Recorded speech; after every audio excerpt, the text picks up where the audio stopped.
8051 microcontroller. The company name is GSAS. 51 stands for 8051 microcontroller. This is a integrated trainer kit of 8051 microcontroller. I repeat, this is an integrated trainer kit of 8051 microcontroller. This trainer kit contains multiple ICs, multiple ribbon cables, multiple ports, PS2, VGA, and also the monitor and keyboard interfaces.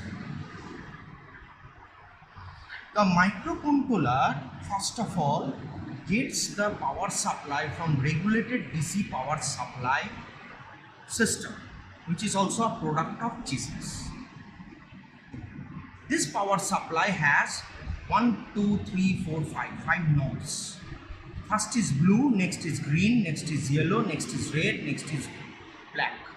Black stands for complement. Red stands for plus 5 volt power supply or 3 ampere current. Yellow stands for plus 12 volt power supply, plus 12 volt power supply and 250 milliampere current. Green stands for minus 12 volt and 250 milliampere current, and blue stands for 30 volt power supply and 100 milliampere current. The color coding of the wire is very important. Blue to be connected with either blue or green, yellow to be connected with yellow, red to be connected with red, and black to be connected with black. This is connected via a VGA port. With the trainer kit, this is connected via a VGA port. With the help of this VGA port, this trainer kit gets the power supply. As soon as the power supply is entered into the trainer kit activates and the red LED will glow. There are 3 LEDs, red, yellow, green. 3 LEDs will glow. Fine. We have a PS2 port. With the help of this PS2 port, we connect the keyboard. Initially in 8085, there is a automated keyboard. In case of 8051, in the product of GSAS 51, we have a external peripheral like keyboard which is attached in this system. Next one is we have a monitor that is basically not present in 8085. We observe there the LED display, but here we are observing the monitor. Next, we have a crystal oscillator circuit, the battery. The battery is basically responsible for generating the clock frequency of the microcontroller. The clock frequency of this microcontroller is controlled by this crystal oscillator circuitry.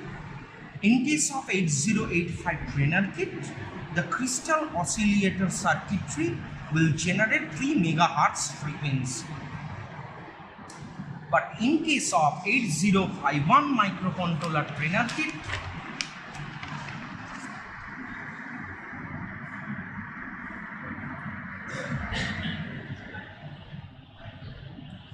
we have a frequency of 8 to 10 megahertz. 8 to 10 megahertz. Next, reset. Reset pin is help us to reset the ICs present in this trainer kit as well as to shifting the modes.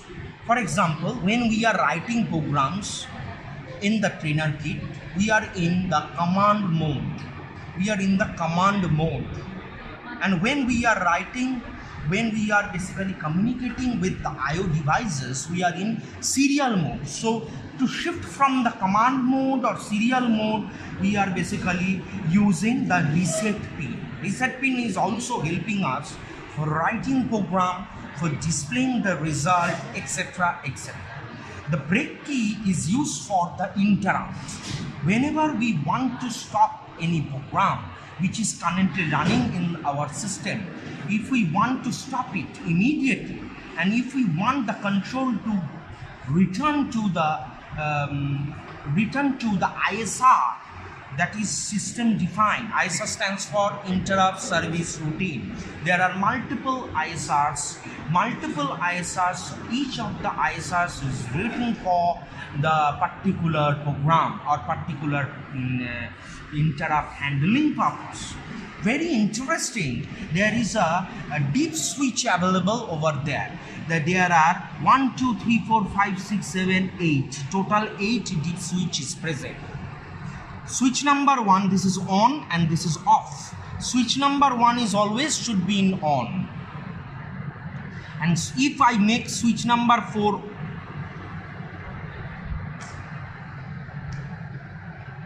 off, then now we are in command mode. How we can able to go to the serial mode? So first of all, what we need to do, switch number 1 to be on, and deep switch number 4 to be on. We on the switch number 4 and then we press the reset. Now we are in serial mode. That means this microcontroller can able to communicate with the serial communication peripheral devices. Okay, which is this mode changing operation is not observable in 8085. Because it does not support any peripheral, neither it supports the inbuilt memory, RAM or ROM, internal or external memory is not supported.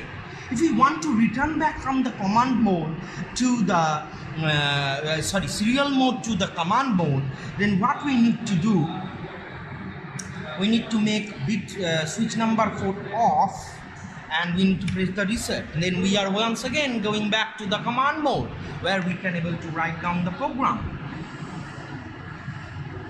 Okay. Now about the description of the kits. Okay, so the deep switch description is clear, reset is clear, break is clear, crystal oscillator is clear, PS2 port is clear, VGA port is clear, LED is clear. Okay, if red LED does not glow, that means your kit is not working properly. It must glow. There is a VGA port available here. Okay, this VGA port is useful for communicate with the computer or any other kit. This VGA port is available, which is bigger than this VGA port. With the help of this, we can able to attach VGA cord, and with the help of the VGA cord, we can able to communicate with the other devices. First, ribbon cables. We have here the 50 pin FRC RT male port. This is 50 pin FRC RT male port. There are 50 pins in this ribbon cable port, and this notch is known as male port. Male port can able to communicate with the female port, which has a notch over there, notch in this way, so that female port and male port can conjugate together, so that data can be transmitted from the trainer kit to the system. This 50 pin FRC RT port, RT stands for receive transmit. Okay, so you are getting my point, that this is for the control unit port, microcontroller unit port, and the control signal port. That means if the microcontroller unit wants to send any information, then this information can be transmitted with the help of this port. And MCU stands for the microcontroller unit. Microcontroller unit often needs to do the I/O operations. There are 3 I/O operations. They are program I/O or pole I/O, where microcontroller unit is 100% involved. Until and unless the I/O transfer is over, it will continue its job. Next is interrupt I/O. Microcontroller unit is partially involved. Then we have DMA, direct memory access. Microcontroller unit is holding all the data buses and the control buses. the DMA controller is requesting for the data, the data bus, control bus and address bus. Then microcontroller unit is basically transferring the control of the address bus, data bus, etc. to the DMA controller. And in the presence of DMA controller, the memory and the IO device will communicate. And microcontroller is free. Microcontroller can able to do its normal operation. Next ribbon port is for the address and data transmit. It is also a 50-pin FRC RT mail port. Okay, I hope that you have, if you open the CPU cabinet, you can observe some ribbon cables over there. These ribbon cables can be attached with these ports. The ribbon cable which you observed in the CPU cabinet, inside the CPU cabinet, they are basically the female port. If female port and male port they conjugate together, then we can able to transmit the address of data. For your information, 8051 is a 16-bit address bus, so it can at max transmit 16 bit of address, and it has a 8-bit data bus. At max it can able to transmit 8 bit of data. So every register present in 8051 is of length 8. Next one is ribbon cable port, this one and this one. This is nothing but 28-pin FRC RT mail port. Okay, whenever, and look at that, with the adjacent to this ribbon cable, we have a 8255 PPI, that is programmable peripheral interface. What it does, suppose I write some program in the microcontroller, I want to observe the output in a breadboard. Okay, I attach some LEDs over there and via wires, and with the help of the FRC RT female port, we are getting the signal from the trainer. So we are writing the program here, but the output we are observing in the breadboard. So that is the purpose of these two ports. These two ports are basically parallel ports or vertical ports. Look at that, they are vertically present. There are two 8255 IC, one for the user communication, user can communicate with this IC, another for the microcontroller units communication, that is basically this one. Look at this, NEC, this is 8255 IC. 8255 stands for Programmable Peripheral Interface. Next one is 8155. This is a peripheral IC, 8155.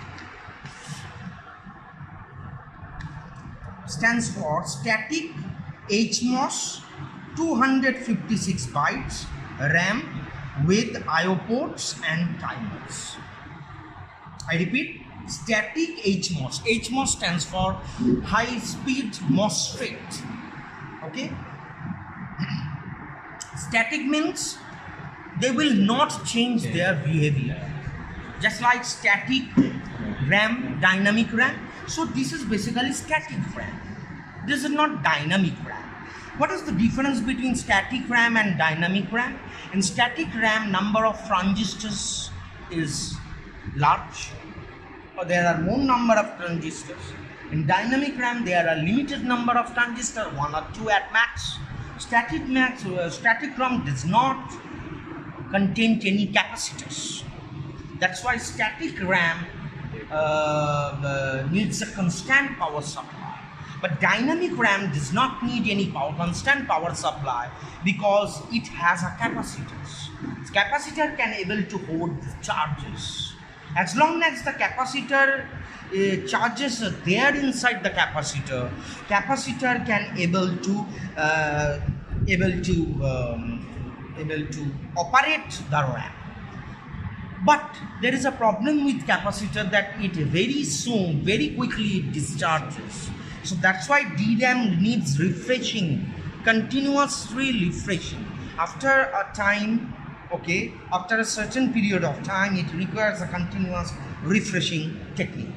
Okay, with I/O ports and timers. What do you mean by I/O ports? Naturally, I stands for input, O stands for output. This is an input-output port. And with the help of this port, the microcontroller unit can able to perform the data transmit, data receive operations. Okay. Next is the timer. It is also used for the timer also. The timer will basically decide that when to stop a program, when to stop a clock cycle, when to stop a T-state machine cycle, instruction cycle, etc. For example, fetch cycle, decode cycle, they are all machine cycles. For example, one machine cycle is constituted by multiple T-state. For example, in 8085, fetch cycle is constituted. So I have explained already 8155, the peripherals, 8255, the PPI, programmable peripheral interfaces. There are two 8255 devices. One is missing over there. This is unfortunately, we have lost this IC, but it should be there. So there should be two 8255 programmable peripheral device, both to be used by the user, and there is one 8255 to be used by the microcontroller system. Next one is 8253. Yes, this is 8253. 8253 stands for Programmable Interval Timer. Programmable Interval Timer, this is a peripheral device.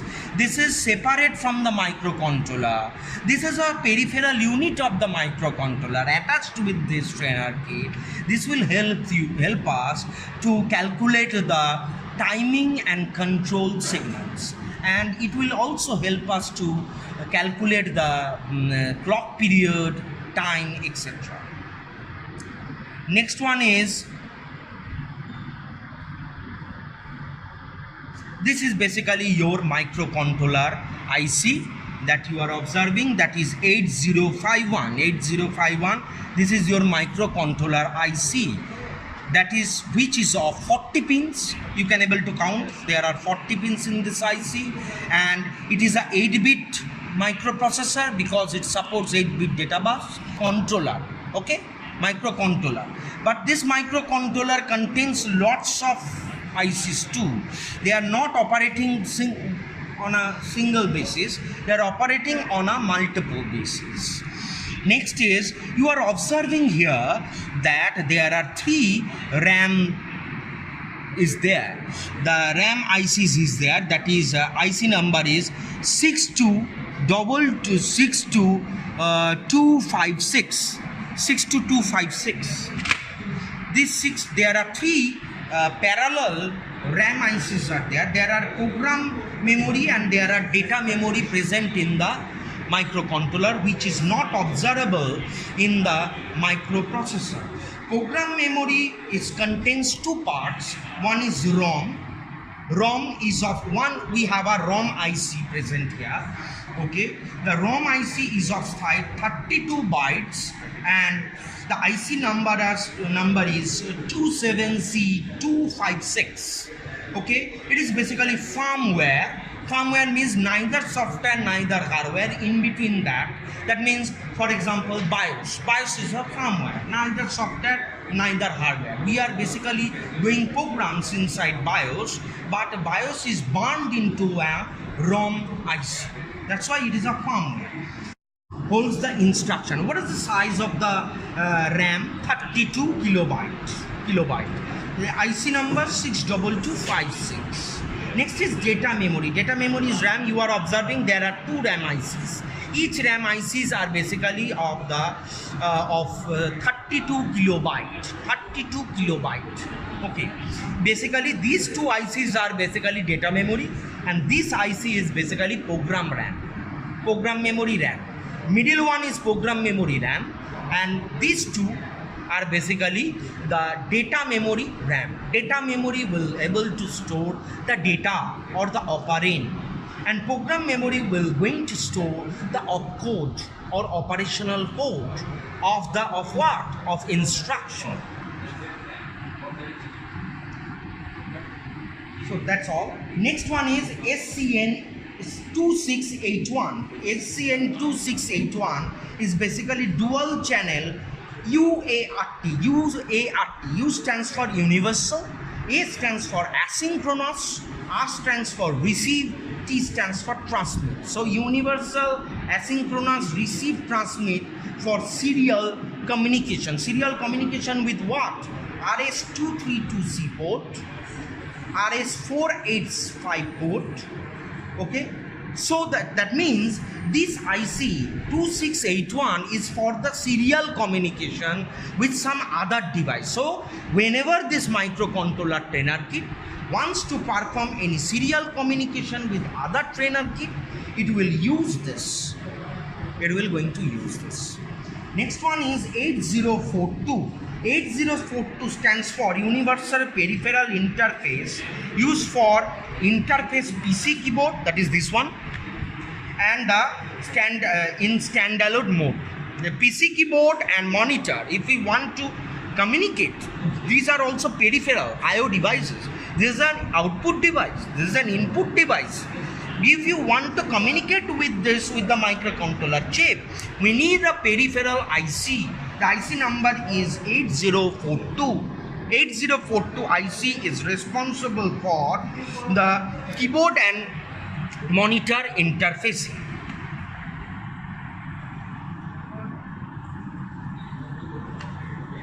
Look at that.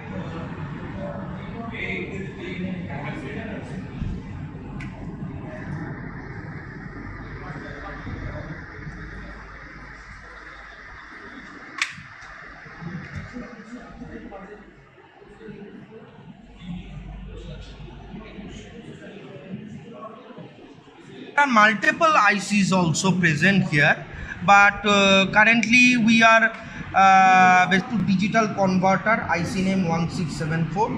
Analog to digital converter will convert the analog signal into digital form. We have digital to analog converter, the IC number 0800. This will convert the digital number into analog signal. Much needed because this is absolutely analog signal, and this is basically handling in digital form. Interrupts, we have external interrupts, we have INT0 used for implementing single stepping. We have breakpoint interrupts, which is occurred with the help of the break keyword. We have user break switch, that is this one. We have INT1 available. INT stands for interrupt, 1 stands for interrupt of type 1. This is INT0, interrupt type 0. We are going to explain these interrupts in the future. Next one is, we have interface signals. First is bus. We have some bus systems. We have single chip mode. Okay. There is in single chip mode, microcontroller unit is available through a 50-pin ribbon cable connector, that is this one. So whenever we are communicate with the single chip mode, we are basically microcontroller unit is basically connected with the ribbon cable connector. Parallel IO, whenever we are using the 26 ribbon cable port, we are using the parallel IO. So parallel IO, we are using this ribbon cable. Serial IO, RS232C pin, and onboard 9-pin D-type female port connector is there, and it is connected with the RS485 through onboard 9-pin D-type male connector, that means this one, okay, and connector, or USB through onboard USB type B connector. So both the female and male port are connected, and we can able to communicate, we can able to perform serial IO communication. In parallel IO communication, what happens is that the source and sender both are communicating at the same time. But in serial IO, only at a time one can communicate. Either microcontroller will communicate, then external device have to wait, or external device need to communicate. Microcontroller should be wait. That is happened in serial IO. But in parallel IO, both are communicating. Next is printer. We have a printer cable available, that is printer cable pointer port is available, that is 25 pin D-type female port connectors. Next is timer signals. We have 8253 with the help of the 8155 timer signals, and with the help of them we can able to generate the timer signal. Analog signal, we have analog to digital converter, we have digital to analog converter. With the help of that we can able to generate the analog signal. And also we have power supply requirements, that is plus 5 volt and plus 12 volt. Okay, now we are jumping into the program.